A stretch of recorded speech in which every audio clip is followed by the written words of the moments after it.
Sean Strickland managed to pull up the biggest fluke in UFC history, bro. Sean Strickland went in there on short notice and beat Israel Adesanya, and everyone went wild. The crowd went wild. No one stopped and thought for a second. They just said, oh my goodness, Sean Strickland is a better fighter than Izzy. Sean Strickland has defied the odds. Sean Strickland has shocked the world. I'm here to tell you that great praised win that Sean Strickland had over Israel Adesanya is nothing but a fluke. And I'm going to say this without trying to take away too much credit from Sean Strickland, because I do think stylistically he does match up very well for someone like Israel Adesanya. However, I still think the fight as a whole was a fluke, and I'm going to tell you why. But before I do that, let's talk about the stylistic fight style. So yes, Sean Strickland is a fighter known for walking forward and trying to apply pressure to his opponents. One thing I've noticed from Sean Strickland, he does his best work is when his opponents are on the back foot. Sean Strickland can get his opponent moving backwards and trying to counter off the back foot, he'll always beat him. That's why he had so much success against someone like a Mavov, so much success against someone like Izzy, so much success against Paulo Costa. Even though Paulo Costa is known for forward pressure, he was backing up a lot, which just played into Sean Strickland's game. So if you're going into a fight and prepping for Sean Strickland, in your head you're saying, I'm just going to go and wait for Sean Strickland to throw and I'm going to counter him while moving backwards. It's never going to work, because one thing about Sean Strickland's weird style, when he's in this Philly show doing all this iCarly stuff and throwing up his knees, he sporadically swings his arms, and it works because he sees the shots coming a lot better when you're moving on the back foot. So if you're just constantly moving backwards and Sean Strickland sees you, he sees your punches and your kicks coming so much easier, which is why he flailed his arms to get these shots out the way. Is it a good looking style? No. Is it effective? Yes. Only against people who fight on the back foot. Why does Sean Strickland's style not work against Kamaru Usman, Jared Cannonier, EDS, Santiago, DDP? Why didn't it work against all those fighters? They were not afraid to engage on the front foot. They weren't afraid to come forward and blitz him with the attacks. Every time they've done that, it throws away his rhythm, because now he's not seeing the shots coming because you're pressing forward and it's harder for him to see the shots coming. And you're probably like, well, what about Alex Pereira?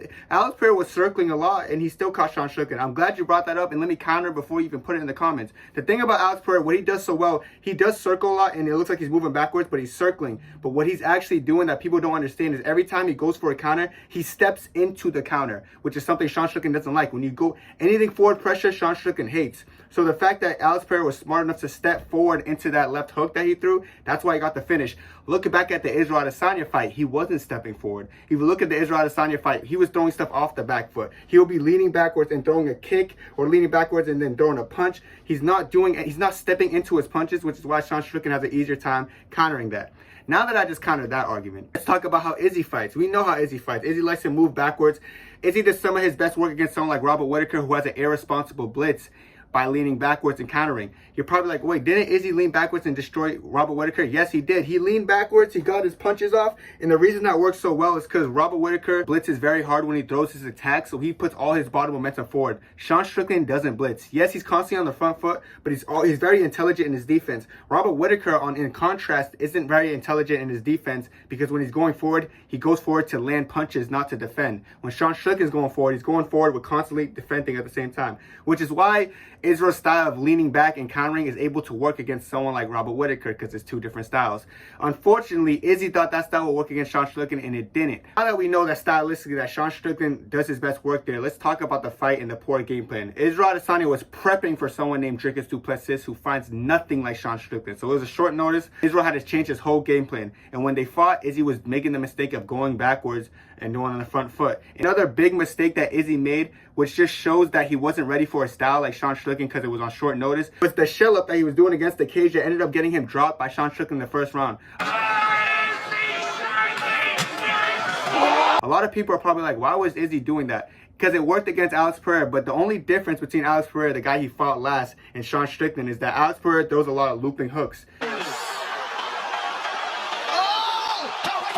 Sean Strickland always throws straight down the middle. So Israel Adesanya probably had a mind blank, a mind brain fart, and thought, okay, he's going to throw a hook and I'm going to come out and I'm going to land my hook first. But that's not the case, because Sean Strickland's known for just throwing straight punches and a jab. So that's what got him caught and dropped, and that's what lost him the first round. After that, his whole momentum was kind of off, even though he won the second round. His whole momentum kind of shifted. It's the fact that Israel Adesanya's short notice didn't play to his part in the best. The fact that it was on short notice, he had to switch opponents. It just didn't help out Izzy in the slightest. But the biggest thing of what makes this fight a fluke, you guys are like, okay, but all you're saying is stylistically, Sean Strickland matches up better than Izzy, all this stuff. The reason this fight wasn't 100% accurate and it wasn't the true showing of Israel Adesanya is because if you're actually intelligent and you know, Israel Adesanya was fighting that fight through an injury. After I watched that fight, I had to get into detective mode. I was watching Izzy, I was watching his movement. I was like, why is Izzy moving a little slower? Why is he countering a little slower? This does not look like Israel Adesanya that I'm used to seeing. So during the build-up, I remember he hosted a push-up competition. In that push-up competition, it looked like he couldn't do push-ups and he was getting clowned on Twitter. I remember watching that like, what is going on? Like, why can't Izzy do a push-up?